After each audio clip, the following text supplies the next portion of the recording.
सर्वमङ्गलमाङ्गल्ये शिवे सर्वार्थसाधिके शरण्ये त्र्यम्बके देवी नारायणी नमोऽस्तुते।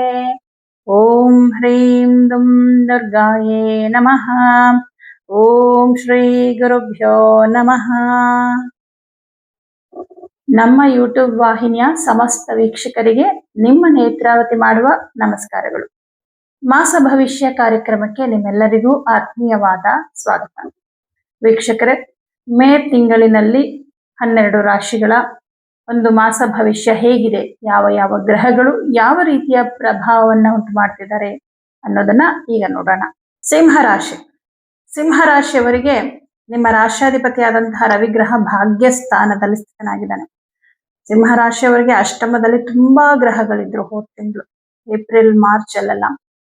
ಕುಜ, ಶನಿ ಅಷ್ಟಮದಲ್ಲಿರೋದೇ ದೊಡ್ಡ ಸಮಸ್ಯೆ. ಅಷ್ಟಮ ಶನಿ ಪ್ರಭಾವದಿಂದ ಒದಾಡ್ತಾ ಇದ್ದೀರಾ. ಇದ್ರ ಮಧ್ಯದಲ್ಲಿ ಶನಿ ಜೊತೆ ಕುಜ ಬೇರೆ ಬಂದ್ಬಿಟ್ರೆ, ಶನಿ ಕುಜನ ಕಾಂಬಿನೇಷನ್, ಕುಜ ರಾಹು ಕಾಂಬಿನೇಷನ್ ಯಾವಾಗ್ಲೂ ನಮ್ಗೆ ಸಮಸ್ಯೆನೇ ಕೊಡೋದು. ಆ ಟೈಮಲ್ಲಿ ಎಷ್ಟು ಸಾಧ್ಯ ಅಷ್ಟು ಹುಷಾರಾಗಿರ್ಬೇಕು.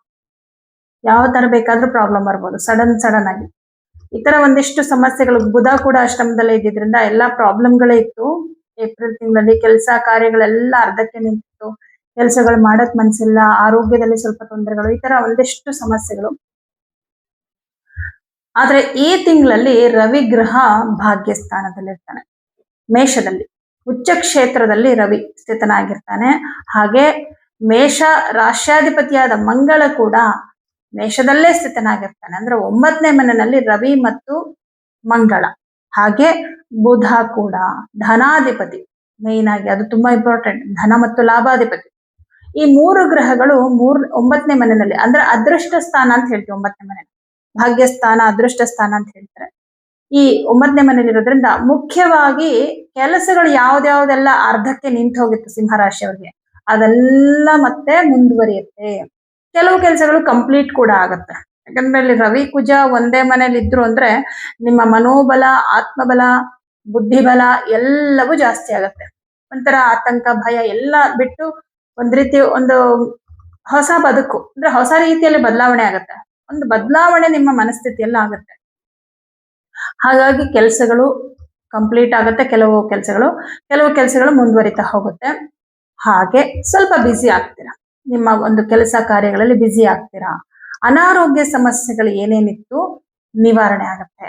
ಮಾತಾ ಪಿತೃಗಳ ವಿಚಾರದಲ್ಲಿ ಒಂದಷ್ಟು ಸಮಸ್ಯೆಗಳು, ಪ್ರಾಬ್ಲಮ್ಗಳು, ಬೇಸರಗಳು ಏನಿದ್ರು ಕೂಡ ಅದು ಕೂಡ ನಿವಾರಣೆ ಆಗುತ್ತೆ. ಕುಟುಂಬದಲ್ಲಿ ಒಂದಷ್ಟು ಬೇಸರಗಳಿತ್ತು.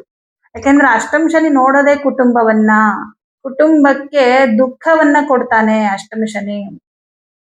ಆ ಒಂದು ದುಃಖ ಏನಿತ್ತು ನೋಡಿ, ಅಷ್ಟಮ ಶನಿನೂ ಕುಟುಂಬದ ಮೇಲೆ ಎಫೆಕ್ಟ್, ಪಂಚಮ ಶನಿನೂ ಕುಟುಂಬದ ಮೇಲೆ ಎಫೆಕ್ಟ್. ಯಾಕಂದ್ರೆ ಅಷ್ಟಮದಲ್ಲಿರೋ ಶನಿ ನೇರವಾಗಿ 7ನೇ ಮನೆ ನೋಡ್ತಾನೆ, ಅದು ನಿಮ್ಮ ಕುಟುಂಬ ಸ್ಥಾನ.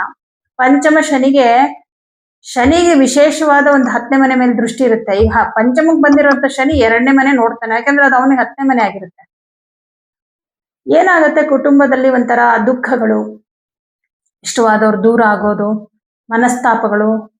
ಕೆಲವೊಂದ್ಸಲ ಏನಾಗುತ್ತೆ, ಮನೇಲಿ ಇರೋರ್ಗೆಲ್ಲ ಹುಷಾರ್ ತಪ್ಪೋದು, ಸಿಕ್ಕಾಪಟ್ಟೆ ಖರ್ಚು, ದುಡ್ಡು ಉಳಿತಾ ಇಲ್ಲ, ದಾರಿದ್ರ, ಇದು ಒಂದ್ ರೀತಿ ದುಃಖವೇ. ಅವಮಾನಗಳು, ಈ ರೀತಿ ಎಲ್ಲ ಒಂದಿಷ್ಟು ಸಮಸ್ಯೆಗಳು ತುಂಬಾ ಆಗ್ತಾ ಇತ್ತು. ಕಳೆದ 1-2 ತಿಂಗಳಲ್ಲಿ ತುಂಬಾನೇ ಪ್ರಾಬ್ಲಮ್ ಇತ್ತು ಬಹುಪಾಲು ಸಿಂಹರಾಶಿಯವರಿಗೆ. ಬಟ್ ಯಾರಿಗೆ ಸಿಂಹರಾಶಿಯವರಿಗೆ ದಶಾಭುಕ್ತಿ ಚೆನ್ನಾಗಿತ್ತು ಅವರು ಇದರಿಂದ ಎಸ್ಕೇಪ್ ಆಗಿರ್ತೀರಾ. ದಶಾಭುಕ್ತಿನೇ ನಿಮ್ಮನ್ನು ಕಾಪಾಡುವಂತಹ ಮೊದಲನೇ ಅಸ್ತ್ರ. ದಶಾಭುಕ್ತಿ ಚೆನ್ನಾಗಿತ್ತು ಅಂದ್ರೆ ನಿಮ್ಗೆ ಏನ್ 7.5 ಇರ್ಲಿ, ಅಷ್ಟಮ ಶನಿ ಇರ್ಲಿ, ಅದರಿಂದ ನೀವು ಪಾರಾಗ್ಬಿಡ್ತೀರಾ. ಹಾಗೆ ಈ ತಿಂಗಳಲ್ಲಿ ಏನಾಗುತ್ತೆ ಅಂತಂದ್ರೆ ಆ ಒಂದು ಪ್ರಾಬ್ಲಮ್ಗಳು, ಕುಟುಂಬದಲ್ಲಿ ಏನೇನಿತ್ತಲ್ಲ ಸಮಸ್ಯೆಗಳು, ಅದೆಲ್ಲವೂ ಕೂಡ ನಿವಾರಣೆ ಆಗುತ್ತೆ. ಏನೇನೆಲ್ಲ ಪ್ರಾಬ್ಲಮ್ಗಳಿತ್ತು ಅದೆಲ್ಲವೂ ಕೂಡ ನಿವಾರಣೆ ಆಗುತ್ತೆ. ಹಾಗೆ 2ನೇ ಮನೆ ಅಧಿಪತಿ ಭಾಗ್ಯದಲ್ಲಿರ್ತಾನೆ ಬುಧ ಗ್ರಹ. 14ನೇ ತಾರೀಕುವರೆಗೂ ಭಾಗ್ಯದಲ್ಲಿರ್ತಾನೆ. 15ನೇ ತಾರೀಕಿಗೆ ದಶಮಕ್ಕೆ ಬರ್ತಾನೆ. 2 ಮನೆಯಲ್ಲಿ ಇರುವಾಗ್ಲೂ ಕೂಡ ಬುಧ ನಿಮ್ಗೆ ಶುಭ ಫಲ ಕೊಡ್ತಾನೆ. ಹಣಕಾಸಿನ ವಿಷಯದಲ್ಲಿ ತುಂಬಾ ಚೆನ್ನಾಗಿದೆ. ನಿಮ್ಗೆ ಯಾರಾದ್ರೂ ದುಡ್ಡು ಕೊಡ್ಬೇಕಾಗಿತ್ತು, ಅದನ್ನ ವಾಪಸ್ ತಂದು ಕೊಡ್ತಾರೆ. ಅಥವಾ ನೀವು ಕಷ್ಟಪಟ್ಟು ಒಂದು ಪ್ರಾಜೆಕ್ಟ್ ಕೆಲಸನ ಏನೋ ಮಾಡಿದೀರಾ, ಅದ್ರದ್ದು ಹಣ ಬರಬೇಕು, ಆ ಹಣ ನಿಮ್ ಕೈಗೆ ಬರುತ್ತೆ. ವ್ಯಾಪಾರ ವ್ಯವಹಾರಗಳು, ಬಿಸ್ನೆಸ್ ಮಾಡ್ತಾ ಇದ್ದೀರಾ, ಸ್ವಂತ ಬಿಸ್ನೆಸ್, ಆ ಬಿಸ್ನೆಸ್ ಅಲ್ಲಿ ಒಳ್ಳೆ ಲಾಭ ಬರುತ್ತೆ. ಹೀಗೆ ಹಣಕಾಸಿನ ವಿಷಯದಲ್ಲಿ ಬಹಳಷ್ಟು ಶುಭ ಫಲವನ್ನ ಈ ಸಿಂಹ ರಾಶಿಯವರು ಈ ತಿಂಗಳಲ್ಲಿ ಕಾಣ್ತೀರಾ ಅಂತ ಹೇಳ್ಬೋದು. ಆರ್ಥಿಕ ಸಂಕಷ್ಟಗಳಿಂದ ಹೊರಗಡೆ ಬರ್ತೀರಾ. ಸಾಲದ ಬಾಧೆ ಇರುವಂತವರು ಸ್ವಲ್ಪ ಮಟ್ಟಿಗೆ ಸಾಲದ ಬಾಧೆಯನ್ನ ನಿವಾರಣೆ ಮಾಡ್ಕೊಳ್ತೀರಾ. ಯಾಕಂದ್ರೆ ಸಾಲಕ್ಕೆ ಕಾರಕ ಮಂಗಳ, ಋಣಕ್ಕೆ ಕಾರಕ ಮಂಗಳ ಗ್ರಹ. ಸ್ವಲ್ಪ ಋಣಮುಕ್ತನನ್ನಾಗಿ ಮಾಡ್ತಾನೆ, ಕಂಪ್ಲೀಟ್ ಅಲ್ಲ, ಸ್ವಲ್ಪ ಮಟ್ಟಿಗೆ. ಇನ್ನು ಬುಧ ಲಾಭಾಧಿಪತಿ ಕೂಡ ಆಗಿರೋದ್ರಿಂದ ನೀವೇನ್ ಇನ್ವೆಸ್ಟ್ ಮಾಡಿರ್ತೀರಾ ಅದಕ್ಕೆ ತಕ್ಕಂತ ಲಾಭ ಬರುತ್ತೆ. ಬ್ಯಾಂಕ್ ಲೋನ್ಗೋಸ್ಕರ ಪ್ರಯತ್ನ ಮಾಡ್ತಿದ್ರೆ ಲೋನ್ ಸ್ಯಾಂಕ್ಷನ್ ಆಗುತ್ತೆ. ಬೇರೆಯವರಿಂದ ನೀವು ಹಣ ಸಹಾಯವನ್ನ ಕೇಳಿರ್ತೀರಾ, ಆ ಹಣ, ಆ ಒಂದು ಸಹಾಯ ನಿಮ್ಗೆ ಈ ತಿಂಗಳಲ್ಲಿ ಸಿಕ್ಕತ್ತೆ. ಮಾತಿಂದ ಕೆಲವು ಕೆಲಸಗಳು ಸಕ್ಸಸ್ ಆಗುತ್ತೆ. ವೃತ್ತಿ ವಿಚಾರದಲ್ಲಾಗಿರ್ಬಹುದು, ಹಣಕಾಸಿನ ವಿಚಾರ ಆಗಿರಬಹುದು, ಯಾರ ಹತ್ರನೋ ದುಡ್ಡು ಕೇಳಬೇಕು ಅಥವಾ ಏನೋ ಒಂದು ಮಾತಾಡ್ಬೇಕು ಅಂತ ಏನೇ ಇದ್ರೂ ಕೂಡ ಒಪ್ಪಂದಗಳು ಮಾಡ್ಕೊಳ್ಳುವಂಥದ್ದು. ಆಸ್ತಿ ವಿಚಾರಕ್ಕೆ ಸಂಬಂಧಪಟ್ಟಂತೆ ಇದು ತುಂಬಾ ಇಂಪಾರ್ಟೆಂಟ್. ಚತುರ್ಥಾಧಿಪತಿ ಕುಜಗ್ರಹ ಭಾಗ್ಯದಲ್ಲಿದ್ದಾನೆ, ಗಮನದಲ್ಲಿಡಿ. ಪ್ರಾಪರ್ಟಿ ವಿಚಾರದಲ್ಲಿ ಏನೋ ಲಿಟಿಗೇಷನ್ ಇದೆ, ನಿಮಗೂ ನಿಮ್ಮ ಸಂಬಂಧಿಕರಿಗೂ ಮಾತಾಡಿ ಬಗೆಹರಿಸ್ಕೋಬೇಕು. ತುಂಬಾ ಒಳ್ಳೆ ಟೈಮ್, ಮಾತಾಡಿ ಈ ತಿಂಗಳು ಪೂರ್ತಿ. ಯಾಕಂದ್ರೆ ಇಲ್ಲಿ ರವಿ ಬುಧ 14ನೇ ತಾರೀಕುವರೆಗೂ ಮೇಷದಲ್ಲಿ ಇರ್ತಾರೆ. 15ನೇ ತಾರೀಕಿಗೆ ಇಬ್ರು ಒಂದೇ ದಿನ ವೃಷಭಕ್ಕೆ ಬರ್ತಾರೆ, ಒಂದೇ ಮನೇಲಿ ಇರ್ತಾರೆ. ಇಲ್ಲಿ ರವಿ ಬುಧ ಅಂದ್ರೇನೆ ಬುಧಾದಿತ್ಯ ಯೋಗ, ನಿಮಗೆ ಅದು ಬಹಳ ಶುಭ. ರಾಷ್ಟ್ರಾಧಿಪತಿ ರವಿ, ವಾಕ್ಸ್ಥಾನಾಧಿಪತಿ ಬುಧ, ಮಾತಿನಿಂದ ನಿಮ್ ಕೆಲಸ ಕಾರ್ಯ ಸಕ್ಸಸ್ ಆಗುತ್ತೆ. ಹಾಗಾಗಿ ಈ ತರದ್ದು ಏನೇ ಒಂದು ಲಿಟಿಗೇಷನ್, ಸಂಬಂಧಗಳಲ್ಲಿ ಏನೋ ತೊಂದರೆಗಳಾಗಿದೆ, ಅದನ್ನು ಕೂಡ ಮಾತಾಡಿ ಬಗೆಹರಿಸ್ಕೋಬೇಕು ಅಂತಿದ್ರೆ ಅದಕ್ಕೂ ತುಂಬಾ ಒಳ್ಳೆ ಟೈಮ್. ಮತ್ತೆ ಪ್ರಮೋಷನ್ಗೋಸ್ಕರ ಏನೋ ಪ್ರಯತ್ನ ಮಾಡ್ತಿದ್ದೀರಾ, ನಿಮ್ ಬಾಸ್ ಹತ್ರ ಹೋಗಿ ಮಾತಾಡಿ. ಖಂಡಿತ ನೀವೇನ್ ಮಾತಾಡಿದ್ರು ನಿಮ್ಗೆ ಅದರಿಂದ ಅನುಕೂಲನೇ ಆಗುತ್ತೆ. ಮಾತಿಂದ ನಿಮ್ಮ ಕೆಲಸಗಳು ಸಕ್ಸಸ್ ಆಗುತ್ತೆ. ಮಾತಾಡ್ಬೇಕಾಗಿರೋ ಟೈಮ್ ಇದು. ಕೆಲವೊಂದು ಟೈಮಲ್ಲಿ ಹೇಳ್ತೀನಿ ಏನು ಮಾತಾಡ್ಬಿಡಿ ಸುಮ್ನಿರಿ ಅಂತ, ಅದು ಆ ಟೈಮ್, ಸುಮ್ನೆ ಇರ್ಬೇಕಾಗಿರೋ ಸಮಯ ಇದು, ಮಾತಾಡ್ಬೇಕಾಗಿರೋ ಸಮಯ. ಇನ್ನು ಚತುರ್ಥಾಧಿಪತಿ ಭಾಗ್ಯದಲ್ಲಿರೋದ್ರಿಂದ ಆಸ್ತಿ ವಿಚಾರಕ್ಕೆ ಸಂಬಂಧಪಟ್ಟಂತೆ ಸ್ವಯಾರ್ಜಿತ ಆಗಿರಬಹುದು, ಪಿತ್ರಾರ್ಜಿತ ಆಸ್ತಿ ಆಗಿರ್ಬೋದು, ಈ ಎರಡೂ ರೀತಿಯಲ್ಲಿ ಏನೇ ಸಮಸ್ಯೆಗಳಿದ್ರು ಅದು ಸಾಲ್ವ್ ಆಗುವ ಹಂತಕ್ಕೆ ಬರುತ್ತೆ ಈ ತಿಂಗಳು. ಅಥವಾ ನೀವು ಪ್ರಾಪರ್ಟಿ ಸೇಲ್ ಮಾಡ್ಬೇಕು ಅಂತಿದ್ರು ಕೂಡ ಅದಕ್ಕೂ ಕೂಡ ನಿಮ್ಗೆ ಬಹಳಷ್ಟು ಅನುಕೂಲಗಳು ಈ ತಿಂಗಳಲ್ಲಿ ಆಗುತ್ತೆ. ಇನ್ನು ನಿಮ್ಗೆ 5ನೇ ಮನೆ ಅಧಿಪತಿ ಗುರುಗ್ರಹ ಲಾಭ ಸ್ಥಾನದಲ್ಲಿ ಸ್ಥಿತನಾಗಿರೋದ್ರಿಂದ ವಿದ್ಯಾರ್ಥಿಗಳಿಗೆ ಚೆನ್ನಾಗಿದೆ. ವಿದ್ಯಾಭ್ಯಾಸದಲ್ಲಿ ಯಾವುದೇ ರೀತಿಯ ಅಡೆತಡೆಗಳಿರೋದಿಲ್ಲ. ಮೇಲಾಗಿ ವಿದ್ಯಾರ್ಥಿಗಳಿಗೆ ಯಾವುದೋ ಒಂದು ಶಾಲೆ ಅಥವಾ ಯಾವುದೇ ಒಂದು ಕಾಲೇಜು, ಇಂಥ ಕಾಲೇಜಲ್ಲಿ ಸೀಟ್ ಸಿಗ್ಬೇಕು, ಇಂತಹ ಒಂದು ಕೋರ್ಸ್ನ ಪಡ್ಕೋಬೇಕು ಅಂತ ನೀವು ಪ್ರಯತ್ನ ಮಾಡ್ತಿದ್ರೆ ನಿಮ್ಮ ಪ್ರಯತ್ನಕ್ಕೆ ತಕ್ಕ ಫಲ ಸಿಗುತ್ತೆ. ಯಾಕಂದ್ರೆ ಒಂದು ವಿದ್ಯಾಭ್ಯಾಸಕ್ಕೆ ಸಂಬಂಧಪಟ್ಟಂತೆ ಯಾವುದೇ ಒಂದು ಅನುಕೂಲಗಳು ಸರ್ಕಾರದಿಂದ ಅಥವಾ ಸವಲತ್ತುಗಳು ಸಿಗಬೇಕು ಅಂತ ಇದ್ರು ಕೂಡ, ಅಥವಾ ಅವಕಾಶಗಳು ಸಿಗ್ಬೇಕು ಅಂತ ಇದ್ರು ಕೂಡ ಸೂರ್ಯ ಚೆನ್ನಾಗಿರ್ಬೇಕು, ಸೂರ್ಯನ ಅನುಗ್ರಹ ಬೇಕು. ಜಾತಕದಲ್ಲಾದ್ರೂ ಸೂರ್ಯ ಚೆನ್ನಾಗಿರ್ಬೇಕು. ನೋಡಿ, ಕೆಲವು ಮಕ್ಕಳಿಗೆ ಯಾವುದೇ ಒಂದು ಕೋರ್ಸ್ ಅಲ್ಲಿ ಫ್ರೀ ಸೀಟ್ ಸಿಕ್ಬಿಡುತ್ತೆ, ಮತ್ತೆ ಸ್ಕಾಲರ್ಶಿಪ್ ಸಿಕ್ಬಿಡುತ್ತೆ, ಸರ್ಕಾರದಿಂದ ಅವ್ರಿಗೇನೋ ಅನುಕೂಲ ಸಿಕ್ಬಿಡುತ್ತೆ. ಅದೇ ಹಂಗಂತ ಬೇರೆಯವ್ರು ಪ್ರಯತ್ನ ಮಾಡ್ತಿಲ್ಲ ಅಂತ ಕೆಲವರಿಗೆ 1 ಮಾರ್ಕ್ಸ್ ಅಲ್ಲಿ ಹೋಗ್ಬಿಡುತ್ತೆ, ಒಂದೇ ಮಾರ್ಕ್ಸ್ ಅಲ್ಲಿ ಹೋಗುತ್ತೆ. ಅಂದ್ರೆ ನೋಡಿ, ಅದಕ್ಕೆ ಅದೃಷ್ಟ ಬೇಕು. ಆ ತರದಕ್ಕೆ ಸೂರ್ಯನಿಂದ ಇಂತಹ ಒಂದು ಅನುಕೂಲಗಳು ಸಿಗುತ್ತೆ. ಉಚ್ಚ ಕ್ಷೇತ್ರದಲ್ಲಿ ಸೂರ್ಯ ಇರೋದ್ರಿಂದ ಈ ತರದ ಒಂದು ಅವಕಾಶಗಳನ್ನ ಹರಸಿ ಓಡಾಡ್ತಾ ಇರುವಂತಹ ಮಕ್ಕಳಿಗೆ ಬಹಳ ಅದ್ಭುತವಾದ ಸಮಯ ಅಂತ ಹೇಳ್ಬೋದು.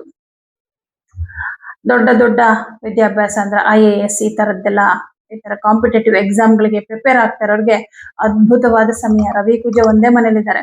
ನಿಮ್ಮ ಕಾನ್ಫಿಡೆನ್ಸ್, ನಿಮ್ಮ ಒಂದು ಆತ್ಮವಿಶ್ವಾಸ ಜಾಸ್ತಿ ಆಗತ್ತೆ, ಬುದ್ಧಿಬಲ ಜಾಸ್ತಿ ಆಗತ್ತೆ. ಯಾಕಂದ್ರೆ ಬುಧ ಮತ್ತು ರವಿ ಒಂದ್ ಕಡೆ ಸೇರಿದ್ರು ಅಂದ್ರೆ ಯಾವುದೇ ಕೆಲಸನ ಅರ್ಧಕ್ಕೆ ಬಿಡೋದೇ ಇಲ್ಲ. ಅವರು ಕಂಪ್ಲೀಟ್ ಮಾಡೇ ಮಾಡ್ತಾರೆ. ಯಾಕಂದ್ರೆ ಅವ್ರ ಮೈಂಡ್ ತುಂಬಾ ಚೆನ್ನಾಗಿ ವರ್ಕ್ ಆಗ್ತಾ ಇರುತ್ತೆ. ಅವ್ರ ಮನಸ್ಸು, ಅವ್ರ ಬುದ್ಧಿ ಹೇಳ್ತಾ ಇರುತ್ತೆ, ಎಲ್ಲ ಕಂಪ್ಲೀಟ್ ಮಾಡು, ಎಲ್ಲ ಕಂಪ್ಲೀಟ್ ಮಾಡು, ಕಂಪ್ಲೀಟ್ ಮಾಡು. ನೋಡಿ, ನಾವ್ ಎಷ್ಟೋ ಕೆಲಸನ ನಾವು ಸ್ಟಾರ್ಟ್ ಮಾಡ್ತೀವಿ, ಕಂಪ್ಲೀಟ್ ಮಾಡೋ ಅಷ್ಟರಲ್ಲಿ ನಮ್ಮ ಮನಸ್ಸು ಚೇಂಜ್ ಆಗ್ಬಿಡುತ್ತೆ, ನಮ್ಮ ಬುದ್ಧಿ ಚೇಂಜ್ ಆಗ್ಬಿಡುತ್ತೆ.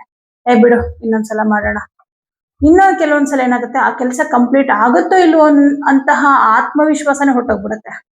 ಇದಾಗಲ್ಲ ಬಿಡು ಅನ್ಕೊಂಡ್ ಬಿಟ್ಬಿಡ್ತಾರಲ್ವಾ. ಇದು 2 ಕಾರಣ. ಒಂದು ಕೆಲಸ ಇನ್ಕಂಪ್ಲೀಟ್ ಆಗೋದಕ್ಕೆ ಕಾರಣನೇ ಇದು 2. ಆದ್ರೆ ಬುಧಾದಿತ್ಯ ಯೋಗ ಏನಾಗುತ್ತೆ ಅಂದ್ರೆ, ಈ ಕೆಲಸ ಕಂಪ್ಲೀಟ್ ಮಾಡ್ಲೇಬೇಕು ಅನ್ನೋ ಸ್ಥಿರವಾದ ಬುದ್ಧಿಯನ್ನ ಬುಧ ಕೊಡ್ತಾನೆ. ಈ ಕೆಲಸ ಕಂಪ್ಲೀಟ್ ಆಗೇ ಆಗತ್ತೆ, ನೀನ್ ಪ್ರಯತ್ನ ಮಾಡು ಅನ್ನೋ ಆತ್ಮವಿಶ್ವಾಸವನ್ನ ರವಿ ಕೊಡ್ತಾನೆ. ಇವರಿಬ್ರು ಒಂದೇ ಮನೇಲಿ ಇರೋದ್ರಿಂದ ನೆಕ್ಸ್ಟ್ ನೋಡಿ, ಇನ್ನೊಂದ್ ಮನೆಗೆ ಹೋದ್ರೆ ಇಬ್ರು ಒಟ್ಟಿಗೆ ಹೋಗ್ತಾರೆ. ದಶಮದಲ್ಲಿ ಇನ್ನೂ ರವಿ ದಿಗ್ಬಲ, ಅದು ಬೇರೆ ಬುಧ ಗ್ರಹ ತನ್ನ ಮಿತ್ರನ ಮನೆಯಾದ ಋಷಭದಲ್ಲಿ ಇರ್ತಾನೆ. ಈ ನಿಟ್ಟಿನಲ್ಲಿ ನಿಮ್ಗೆ ಇವರಿಬ್ರು ಶುಭ ಫಲ ಕೊಡ್ತಾ ಇರೋದ್ರಿಂದ ನಿಮ್ಮ ಎಲ್ಲಾ ಆಸೆ ಆಕಾಂಕ್ಷೆಗಳು ಈಡೇರುತ್ತೆ. ಪ್ರಯತ್ನ ಮಾಡಿ. ಇನ್ನು ಸ್ವಂತ ಉದ್ಯೋಗವನ್ನ ಮಾಡುವಂತಹವರಿಗೆ ನಿಮ್ಮ ಉದ್ಯೋಗದಲ್ಲಿ, ವ್ಯಾಪಾರದಲ್ಲಿ ಈ ತಿಂಗಳಿಂದ ಲಾಭವನ್ನ ಕಾಣೋಕ್ ಶುರು ಮಾಡ್ತೀರಾ. ಫೈನಾನ್ಷಿಯಲಿ ತುಂಬಾ ಅನುಕೂಲಗಳಾಗೋದಕ್ಕೆ ಶುರುವಾಗುತ್ತೆ. ಕುಟುಂಬದಲ್ಲಿ ಆರ್ಥಿಕ ಸಂಕಷ್ಟಗಳನ್ನ ನಿವಾರಣೆ ಮಾಡ್ಕೊಳ್ತೀರಾ.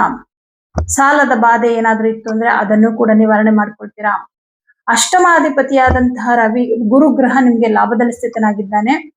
ಯಾವುದೇ ಒಂದು ಭಯ, ಆತಂಕ ಏನಿತ್ತು ಅದೆಲ್ಲವೂ ಕೂಡ ನಿವಾರಣೆ ಆಗುತ್ತೆ. ಇನ್ನು ಭಾಗ್ಯದಲ್ಲಿರ್ತಕ್ಕಂತಹ ಮಂಗಳ ಮತ್ತು ಸೂರ್ಯನಿಂದ ನಿಮ್ಮ ತಂದೆಯಿಂದ ಅನುಕೂಲ, ತಂದೆಯ ಸಹಕಾರ, ಸಹಾಯ ಅಥವಾ ಸಲಹೆ. ಅವ್ರೇನ್ ನಿಮ್ಗೆ ದುಡ್ಡು ಕಾಸಿನ ಸಹಾಯನೇ ಮಾಡ್ಬೇಕು ಅಂತಲ್ಲ, ಒಂದೇನೋ ಅವ್ರೊಂದ್ ಮಾತು ಹೇಳ್ತಾರೆ ಅನ್ಕೊಳ್ಳಿ, ಆ ಮಾತಲ್ಲೇ ನಿಮ್ಗೆ ಉತ್ತರ ಸಿಕ್ಕಿರುತ್ತೆ. ನೀವೇನ್ ಮಾಡ್ಬೇಕು, ನೆಕ್ಸ್ಟ್ ಏನ್ ಮಾಡ್ಬೇಕು ಅನ್ನೋ ಒಂದು ವಿಚಾರಕ್ಕೆ. ಹಾಗಾಗಿ ಆ ಥರದ್ದೇನೋ ಒಂದು ನಿಮ್ಮ ತಂದೆಯಿಂದ ಒಂದು ಸಹಕಾರ ಅಥವಾ ಸಹಾಯ ಅಥವಾ ಒಳ್ಳೆ ಸಲಹೆ ಸಿಕ್ಕತ್ತೆ. ಯಾವುದೇ ಕೆಲಸಕ್ಕೆ ಕೈ ಇಟ್ಟರು ಕೂಡ ನೀವು ಅದರಲ್ಲಿ ಸಕ್ಸಸ್ ಅನ್ನ ಪಡಿತೀರಾ ಅಂತ ಧೈರ್ಯವಾಗಿ ಹೇಳ್ಬೋದು ಸಿಂಹರಾಶಿಯವರಿಗೆ ಈ ತಿಂಗಳು. ಯಾಕಂದ್ರೆ ಮಂಗಳ ಗ್ರಹ, ರವಿಗ್ರಹ, ಬುಧ ಗ್ರಹ ಇವರೆಲ್ಲರೂ ಶುಭ ಫಲ ಕೊಡ್ತಾ ಇದ್ದಾರೆ. ಶುಕ್ರ ಅಂತೂ ಅದ್ಭುತವಾದ ಫಲ ಕೊಡ್ತಾ ಇದ್ದಾರೆ. ಯಾಕಂದ್ರೆ ಶುಕ್ರ ನಿಮ್ಗೆ ಲಾಭದಲ್ಲಿ ಕುತ್ಕೊಂಡಿದ್ದಾನೆ.